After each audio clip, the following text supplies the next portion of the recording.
Imagine a scenario where the men and women who defend our nation are left without pay due to political gridlock.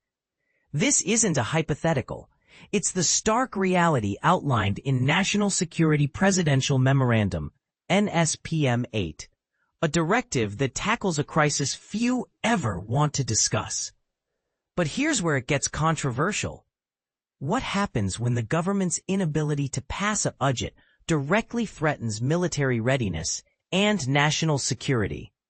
As of now, the Appropriations Lapse has entered its 15th day, and with congressional negotiations at a standstill, active-duty military personnel are at risk of missing their October 15th paychecks. This isn't just a bureaucratic hiccup. It's a direct blow to the morale and operational effectiveness of our armed forces. In response, President Donald J. Trump, invoking his authority as Commander-in-Chief under Article 2 of the U.S. Constitution, issued a directive to the Secretary of War and the Director of the Office of Management and Budget.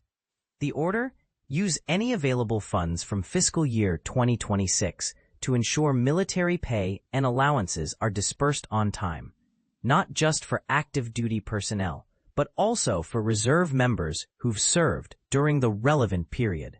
The catch? These funds must be logically tied to military pay purposes, adhering to laws like 31 U.S.C. 1301A. And this is the part most people miss.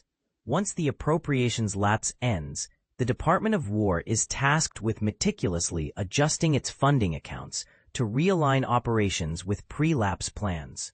It's a complex balancing act, but one that's critical to maintaining military functionality. Here's the bold question. Is redirecting funds during a budget crisis the right solution, or does it merely patch a deeper systemic issue? Does this approach adequately address the root cause of political stalemates, or are we simply kicking the can down the road? Share your thoughts. This is a conversation that demands diverse perspectives.